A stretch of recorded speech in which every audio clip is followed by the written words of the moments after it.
Après la pizza algérienne, pizza tunisienne, 50 centimes d'euros. Moi, équipe nationale. C'est vrai? Waouh, la vache, ça arrache. Hein. Regardez, le Tunisien, lui, il se prend pas la tête. J'ai rien demandé, je crois que je commence à devenir un vrai Tunisien. Bienvenue, bonnes vacances, monsieur. Et là, paf, je pleurais.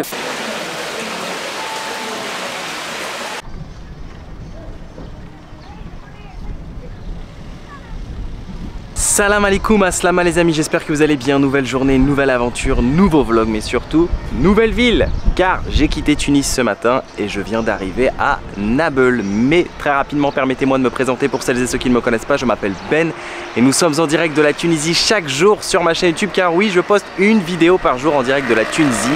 Donc si jamais vous tombez un petit peu par hasard sur cette chaîne et que le contenu vous plaît, n'hésitez vraiment pas pour m'encourager à vous abonner, à liker, à commenter, à partager. Merci beaucoup. Et comment suivre en live mes aventures comme si vous y étiez toujours bien avant mes vidéos YouTube, ça se passe sur mon compte Instagram, Ben & Co. Je vous conseille de me rajouter parce que dessus, je poste plein de contenu qui vient compléter et enrichir le contenu YouTube. Je vous fais le topo très rapide. Donc ce matin, comme je vous ai dit, j'ai quitté Tunis. Ça n'a pas été difficile pour rejoindre Nabeul. C'est un peu comme en Algérie. Ça marche sur le même principe. Pour rejoindre les grandes villes, vous allez à la gare des bus et des taxis collectifs, vous prenez ou un bus ou un taxi collectif. Alors il faut savoir que à Tunis, il y a deux gares principales. Il y en a une à Bab Sahadoun qu'on a pris hier, justement lorsque nous sommes partis à Béja. Donc cette gare des taxis collectifs rejoint l'ouest et le nord du pays. Moi, je suis parti ce matin à Bab Alia. C'est là où il y a donc la gare des taxis collectifs qui s'occupe, elle, de gérer les départs vers le sud du pays. Alors il faut savoir également que les Tunisiens appellent, comme je vous ai dit dans un des épisodes précédents, appellent le tramway, métro, et le taxi collectif, ils appellent ça louage. Donc si vous entendez louage, c'est taxi collectif. Voilà, tout simplement. Et donc j'ai pris un taxi de mon hôtel qui m'a emmené donc à Bab Alia, qui m'a coûté moins de 2 € grâce à l'application Bolt. C'est l'équivalent en fait de Uber. Il paraît d'ailleurs que ça marche aussi en France. Donc j'ai pris un Bolt, boum, je suis arrivé direct à la gare des taxis collectifs. J'ai pris un taxi collectif qui m'a coûté 6 dinars 50, ce qui fait ouais grosso modo 2 € à peine, et en à peine 1 heure, puisque la distance est vraiment pas loin entre Tunis et Nabeul, ça représente 70 km, je suis donc arrivé ici. Par la suite, j'ai marché un petit peu pour voir si je pouvais trouver un petit hôtel, vous savez, comme l'hôtel que j'ai trouvé à Tunis en mode bouche à oreille, hein, ceux qui ne sont pas répertoriés sur Booking. J'en ai pas trouvé, donc je suis allé sur Booking et là j'ai trouvé une offre à 13 €, ce qui fait grosso modo à peu près 40 dinars. Donc je me suis pointé sur place dans cet hôtel et j'ai demandé quel était le tarif pour une nuit, et là il m'a dit c'est 75 dinars avec petit déjeuner. Je lui ai dit mais attendez, sur Booking c'est 40 dinars, il y a une offre et tout, vous pouvez pas me faire la même chose? Il m'a dit écoute, le moins cher qu'on peut te faire c'est 52 dinars sans petit déjeuner. J'ai dit vous pouvez pas me faire l'offre de Booking? Il m'a dit non, pas possible. Bah du coup j'ai réservé sur Booking, ce qui fait que j'ai payé grosso modo 25 € pour 2 nuits et j'ai fait une économie d'à peu près 7 €. C'est pas rien. Ici avec 7 €, je vous promets, on peut manger largement 3 fois au moins. Comme on dit en voyage, il n'y a pas de petites économies. Donc voilà, j'ai atterri dans un hôtel qui est juste derrière, qui s'appelle l'hôtel Byzance, et c'est d'ici qu'on commence la journée avec ce cadre de vue magnifique, une petite plage bleu turquoise. Le fait de voyager hors saison, puisqu'on est au mois de juin, et ben, c'est qu'on n'a pas une horde de touristes qui envahit les plages. Là, voilà, on n'est pas les uns sur les autres, on est plutôt tranquillo.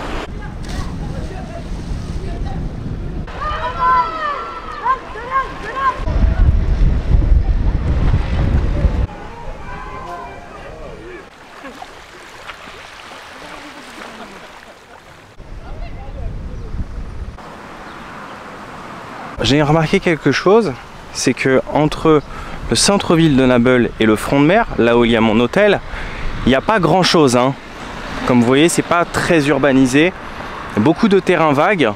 Je peux vous le dire puisque j'ai marché la distance du centre-ville jusqu'à mon hôtel, donc voilà. C'est plutôt calme, c'est relaxant, c'est agréable. Après je vous l'ai dit, on est aussi en période hors saison, donc j'imagine qu'ici à mon avis au mois d'août ça doit pas être du tout la même chose entre les touristes sûrement locaux tunisiens mais également les touristes internationaux. ça doit être rempli. Et j'imagine même pas à Mamet, alors là, Mamet station balnéaire. Comme je vous ai dit, entre front de mer, centre-ville, il n'y a pas grand chose à voir. Par contre, le bord de plage est très sympa, voilà. C'est très calme, très apaisant. Je vais pas vous mentir, je l'ai appris sur internet en me renseignant un petit peu avant de venir. Il paraît que Nabeul est très réputé pour son artisanat, ses poteries. Donc je pense que, à mon avis, au souk de Nabeul, on va sûrement trouver des objets qui ont été réalisés ici, à Nabeul. Tout droit à 20 minutes, c'est le centre-ville. C'est quand même très pratique, hein. Ça va, 20 minutes à pied pour arriver au front de mer. C'est correct. En plus, aujourd'hui, on a de la chance, la température a beaucoup baissé. Il y a du vent et c'est pas du vent qui est très chaud, ça va, ça fait du bien. Aujourd'hui, ouais, je pense que l'exploration va être un peu plus facile, hein. J'ai l'impression qu'on a perdu au moins 10 degrés, easy. Et ça fait du bien un peu. Parce que chaud, c'est bien, mais trop chaud, ah, c'est pas facile quand t'explores toute la journée à pied.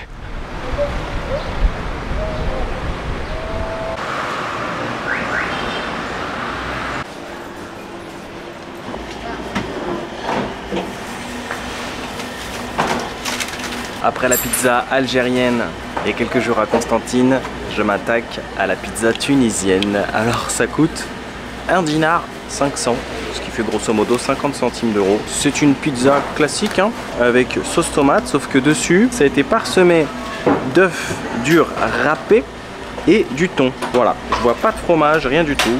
Mais comme on dit dans la vie, les meilleures choses sont les plus simples. Qu'est-ce que ça vaut cette pizza tunisienne?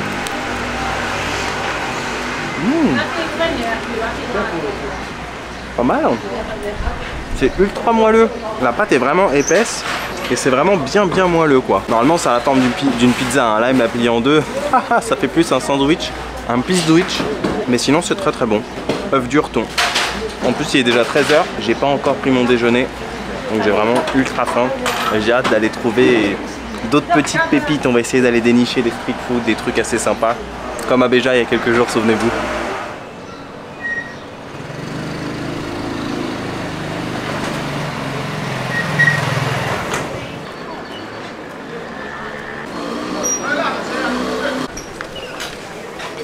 Alors moi je suis arrivé de par là, c'est là que m'a laissé le taxi collectif à l'entrée de la ville. C'est ce que je vous disais tout à l'heure, hein, que Nabeul était réputé pour sa poterie, sa céramique. En voilà un magasin qui est spécialisé donc dans la céramique et les objets artisanaux. Et l'entrée du souk est juste là.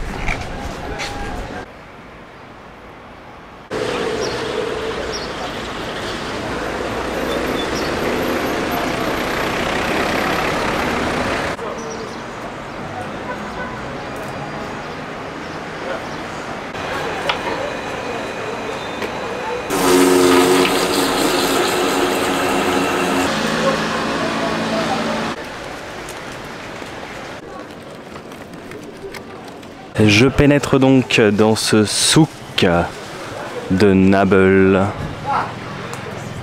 où on peut retrouver Salam Royal, la veste. On peut retrouver effectivement beaucoup d'objets en céramique et ce que je remarque c'est que bon, comme je vous ai dit, on est en hors saison donc il n'y a pas beaucoup de monde, etc. Donc ça paraît assez calme, mais surtout ici c'est que les vendeurs ne sont pas insistants. C'est-à-dire que vous pouvez regarder tranquille, ils vont pas insister pour essayer de vous vendre quelque chose, voilà. Ils vont vous dire est-ce que tu veux quelque chose, et si vous leur dites non c'est bon, ça m'intéresse pas, etc. Par exemple tout à l'heure je regardais un magasin, un monsieur m'a proposé des babouches, je dis non franchement c'est super gentil mais j'en ai pas besoin. Et il a pas insisté, il m'a dit ok ça marche. Aïchek, merci. Vous voyez là on vient de me redemander en live. Bon, j'ai pas trop compris en arabe, mais il m'a montré son magasin. Je lui ai dit non merci, il a pas insisté. Et ça, c'est agréable. Par contre, ici, il faut faire super attention. Oh, c'est joli cette petite place. Avec des cafés. Et puis les commerçants. Ce que je disais, c'est qu'il faut faire super attention avec les nombreux scooters et mobylettes qui circulent là dans le souk. Et parfois qui vous rasent. Bon, c'est pas très agréable ça par contre, mais bon, voilà, il faut garder l'œil ouvert et rester vigilant. Autrement, c'est plutôt chill. C'est ambiance vacances ça, en fait, hein. Vraiment, ça fait ambiance vacances. On retrouve tous les articles classiques hein, qu'on peut trouver dans un souk. Des habits, des épices, etc., etc. Plus les poteries et céramiques de Nabeul, comme vous l'avez compris. Comment vous vous appelez? Moi, Ferry. Ferry. Ouais. Nice to meet you. Nice to meet you too. Moi, je m'appelle Benjamin. Benjamin. Mais tout le monde m'appelle Ben. Ben, ouais. Et vous? Monsef. Monsef, ouais. Donc vous étiez l'ancien directeur du souk. Ouais, lui, c'est le... Ça consistait en quoi d'être le directeur du souk? Alors, lui, c'est qui organise. Qui organise avec les touristes et tout. Ah, d'accord, ok. Ouais. S'il y a un touriste, il a un problème. S'il y a un problème. Alors, il parle avec Monsef. Il y a deux filles et deux garçons. Oui, deux garçons, Mohamed et Ali. La petite fille. C'est drôle, Mohamed Ali. Ah, Ça fait Mohamed. et Ali. Ouais, mais ça fait Mohamed Ali comme le boxeur. il t'a dit que moi, j'ai deux enfants, jumeaux. Ouais. Un, il s'appelle Mohamed. Et l'autre, il l'autre, s'appelle Ali. Ouais, parce qu'ils sont jumeaux, alors je dis Mohamed Ali. D'accord. C'était fait exprès aussi en référence pour le boxeur Pour ou le boxeur, D'accord, ok. Ouais. Et vous faisiez quoi? Ah, je te dis que je fais de l'animation, moi. Ah, dans les clubs? Dans les Avant, hôtels. il était, Ah, vous étiez animateur Ah, dans moi, les j'ai- dans les- avant, il était en Grèce. Non, D'accord. moi j'étais partout. Ouais. Je travaillais en Espagne, en Égypte, au Turquie, j'étais à Sri Lanka, Mexique. C'est vrai? Ouais. Costa Rica. Ah j'ai fait ouais, tout. c'est bien, dis donc. Moi j'ai 58 ans Ouais, maintenant. ouais. Alors moi, l'âge de 20 ans, moi je promène dans le monde. Ouais, d'accord. Ouais. Vous avez Et pas... maintenant je retourne en Tunisie. Ouais. Ça fait 3 ans que Il je suis était là. un bon footballeur aussi. Où ça? Il était un bon footballeur. Un bon footballeur. Ouais, ici à Sanamia. C'est vrai? Avec Nabil, Vous avez joué ouais. en professionnel ici? Ouais. L'âge D'accord. de 20 ans, moi j'ai quitté. D'accord. Ouais, il joue l'âge de avec 20 ans, moi, équipe nationale. C'est vrai? Ouais. Incroyable. Deux pieds, deux pieds. Les deux à gauche, moi je suis gaucher. Ouais, d'accord. Mais lui, il est gaucher, mais il joue avec les deux. Quelle est votre équipe préférée ici en Tunisie? Ah, j'ai pas, moi. Vous n'avez pas? Avant, ouais. Avant, moi, c'est l'étoile de Sahel. L'étoile? Ouais. L'étoile de Tunis? L'étoile de Sousse? Ouais. D'accord. Mais maintenant, aucun. Moi, maintenant, j'aime bien Liverpool. Liverpool, ouais. C'est mon team, c'est pas maintenant. Ouais. Depuis longtemps. Ouais, depuis longtemps. Quand Ouais. j'étais jeune, Depuis j'aimais bien l'époque de Liverpool. Steven Gerrard. Ouais. Non, plus. Encore plus, ah ouais, d'accord. Quand Reagan, Kevin Keegan. Oh là, c'est vieux tout ça. Ouais, Kevin Keegan. C'est tout. Et le PSG? Hein? Le PSG? Ouais, le PSG, j'ai pas beaucoup. Avant, c'était. On avait un joueur tunisien, nous, à l'époque, au PSG. Avant que Marseille et PSG jouent. Tigana, Ouais. Tigana, Giresse. Mais nous, on avait un joueur tunisien, je crois, au PSG. On avait un joueur tunisien au PSG dans les années 90. Les années 90, c'était. Oui, Ben Arfa. Voici donc la fin du souk. Et là, je viens de m'asseoir avec deux gentils messieurs tunisiens avec qui j'ai discuté pendant un petit quart d'heure. Vraiment très sympa, qui m'ont donné d'ailleurs des bons tuyaux par rapport à ma journée de demain. Je vais sûrement aller à Kelibia. C'est un petit village pas loin d'ici, pareil, qui est très très joli. Et ils m'ont renseigné d'ailleurs sur les louages, donc les taxis collectifs, souvenez-vous. Ils m'ont dit si tu veux aller à Kelibia, il faut prendre un louage. J'ai dit ah bon, c'est où la gare? Et donc ils m'ont dit que c'était par là-bas. Donc j'ai récupéré le bon plan. J'ai l'impression qu'on a fait le tour, hein, comme si la boucle était déjà bouclée. Nous voici sur une autre place de Nabeul, à la fin du souk, ou bien au début, peu importe comment on le prend, mais du moins du côté opposé de là où nous avons commencé.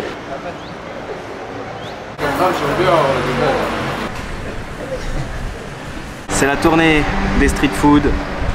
Alors, pas de spécialité à Nabeul, hein. J'ai demandé à un commerçant tout à l'heure si à Nabeul ils avaient une spécialité typique, quelque chose, il m'a dit non.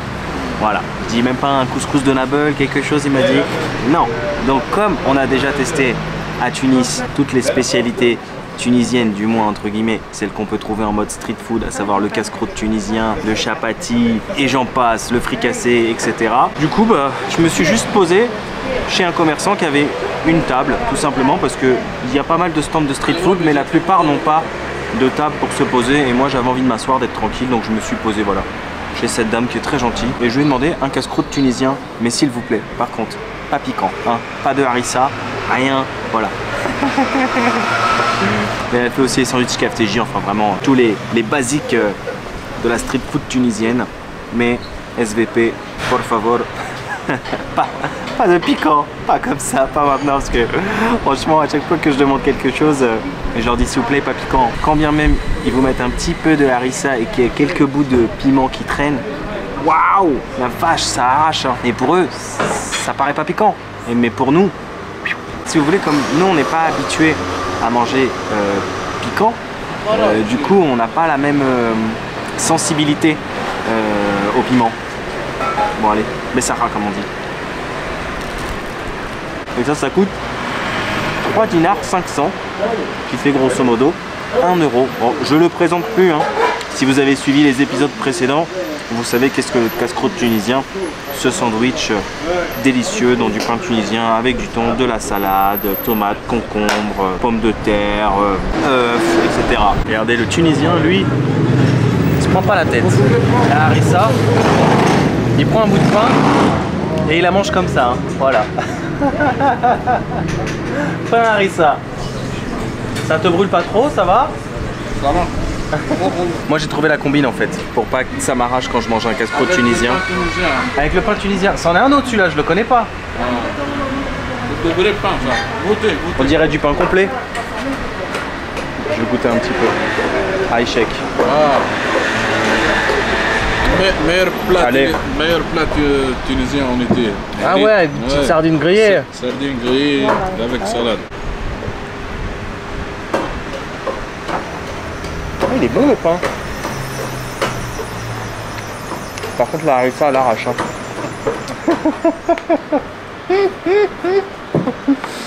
Harissa, tonne d'huile d'olive. Ouais, mais en tout cas il est très très bon le pain. On dirait un pain aux céréales un peu. Non. Blé avec le blé. Avec le blé, ouais. Bon en tout cas il est délicieux. Aïchek. Merci et bon appétit. Là, ça y est, j'ai pris moi, merci, c'est gentil, merci monsieur, merci beaucoup. Voilà, donc ça c'est la petite combine, c'est demander une petite assiette d'harissa à côté pour éviter de se brûler le palais. Ça au moins je mets la dose que je veux.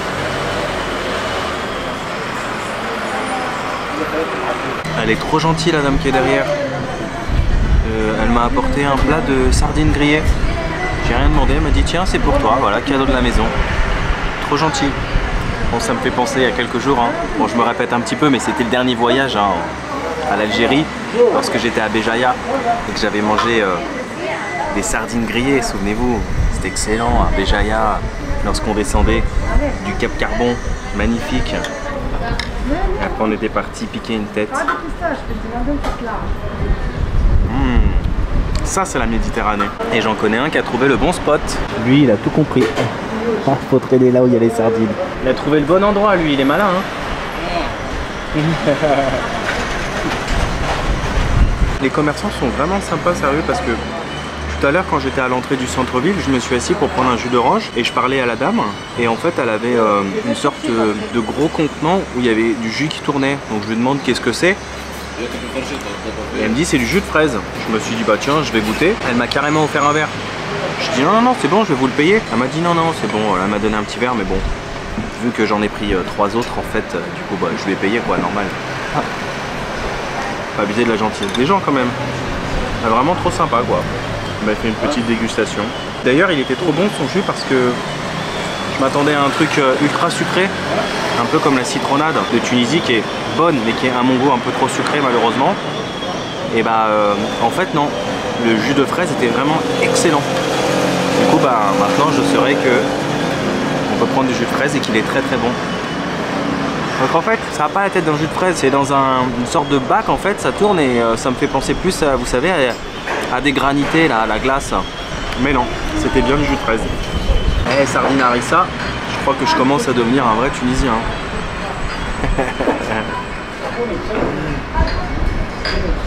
Je vais finir par m'habituer à la fin de ce voyage. Quand je vais rentrer en France, je vais trouver que les aliments n'ont aucun goût. Parce que je me serais trop habitué au goût de la harissa.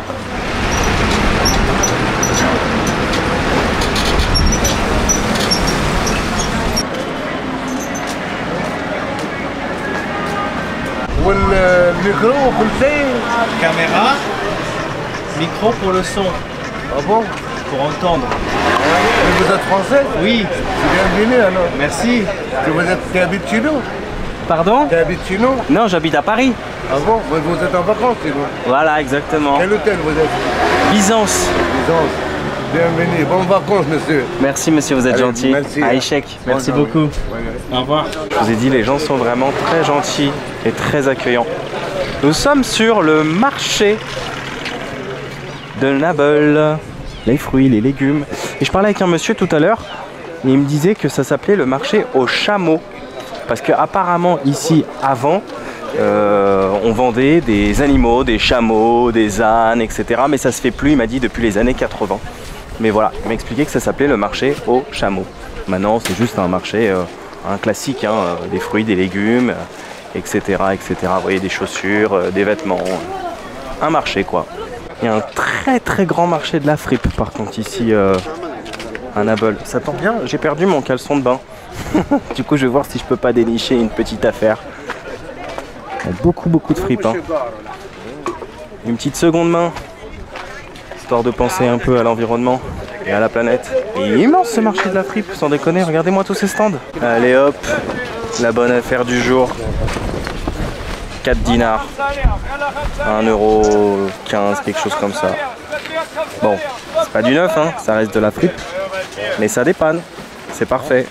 Allez hop, affaire conclue.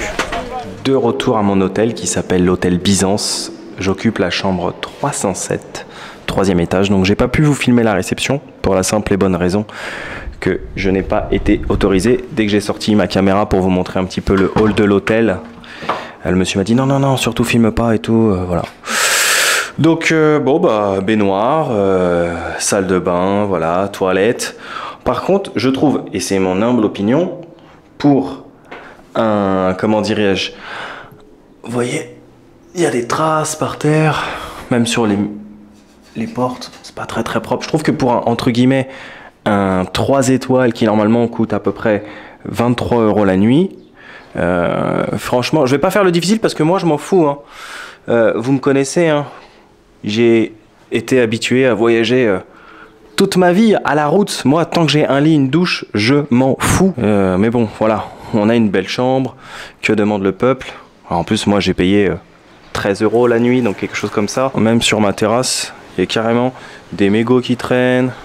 Une petite cuillère, on sait pas ce qu'elle fait là, un noyau de date. Je suis pas en train de me plaindre, c'est juste un petit constat que je fais, vous me connaissez, moi je suis très heureux, un lit, une douche, vue sur la mer. Que demande le peuple, j'ai envie de dire, que demande le peuple? Magnifique cette vue. Bon, il n'y a pas grand chose en face par contre, mais la vue sur l'eau turquoise, c'est magnifique. Alors attention, je suis pas en train de me plaindre, hein. Comme je vous l'ai dit, c'est juste un petit constat que je fais.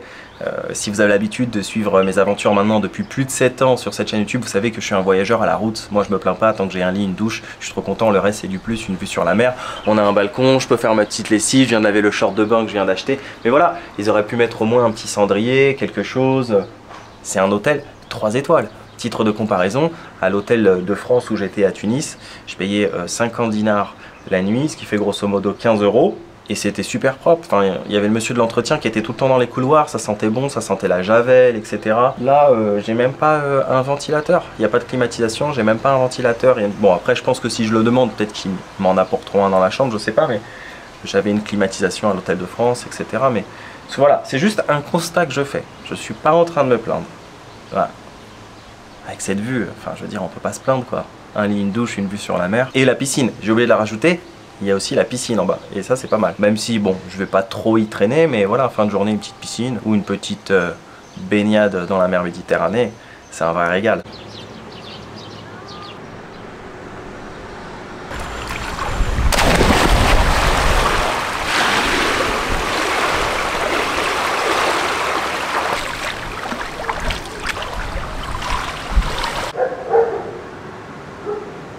Fin de journée, fin d'épisode, j'espère que vous avez passé un agréable moment en ma compagnie. Moi j'ai passé une journée farniente, hein, voilà, si je dois résumer Naples, c'est la détente, hein.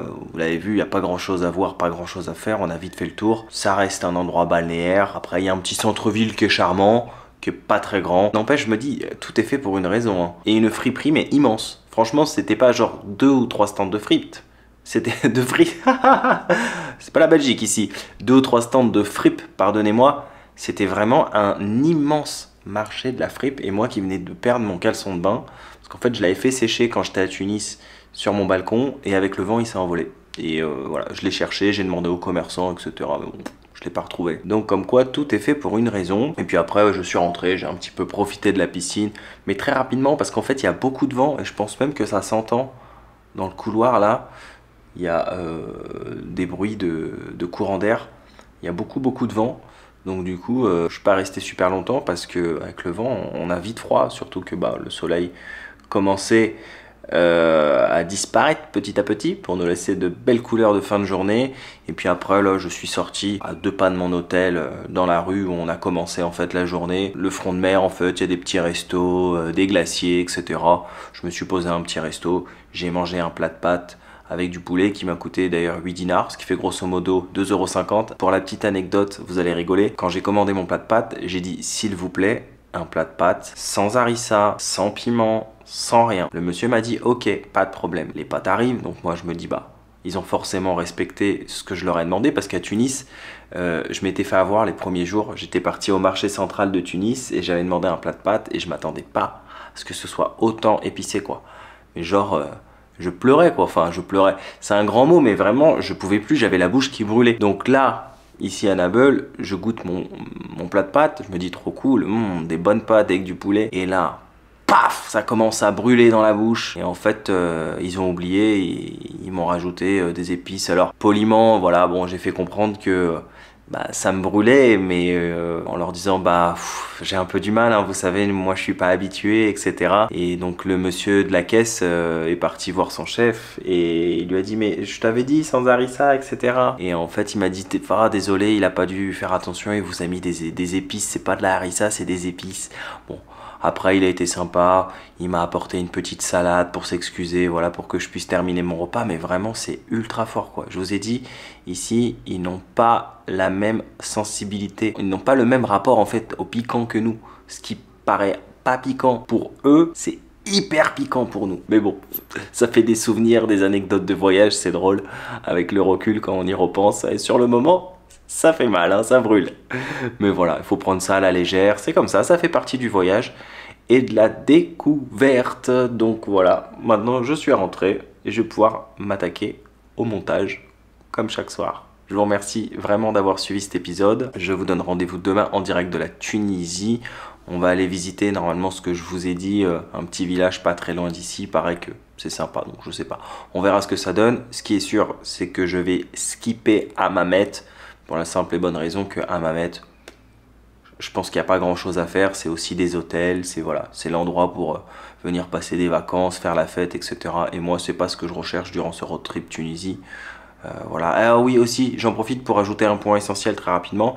Beaucoup de personnes qui m'ont écrit sur Instagram pour me dire Ben, je comprends pas par rapport à ton voyage en Algérie, on voit moins les locaux, on trouve que, voilà, que tu te rapproches moins des gens, etc. Mais en fait, ce que je veux dire par là, c'est que il faut savoir qu'à Tunis ou dans les villes comme ça, qui sont des villes balnéaires, des villes touristiques, les locaux sont habitués aux touristes.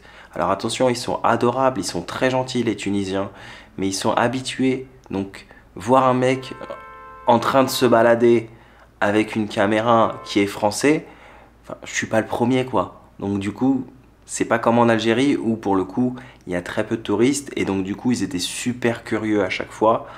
Là, non, ils sont moins curieux parce qu'ils ont l'habitude, tout simplement. Mais ça n'empêche pas que j'essaye de créer le contact tout le temps. Je me suis assis avec des messieurs. Aujourd'hui, j'ai pris un café, on a discuté pendant un quart d'heure.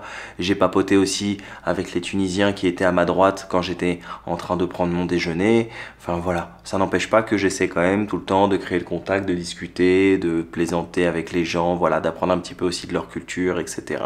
Puis il y a eu l'expérience à Béja aussi, il n'y a pas longtemps. C'était une belle expérience, franchement, d'aller dans une ville non touristique. Alors effectivement, on l'a vu encore, pas grand chose à faire à Béja, il n'y a même rien à faire pour être honnête, c'est pour ça que c'est pas touristique, mais je trouve que culturellement parlant, c'est des belles expériences. Comme ça nous permet vraiment de s'immerger, d'aller voir un petit peu comment ça se passe ailleurs, dans les villes qui sont non touristiques. Donc voilà, je vous remercie encore une fois sincèrement et moi je vous donne rendez-vous demain en direct donc de la Tunisie. Prenez bien soin de vous, n'oubliez pas de voyager, mais surtout n'oubliez jamais un truc, c'est que quand vous commandez un plat en Tunisie, s'il vous plaît, évitez la harissa. Alors je plaisante.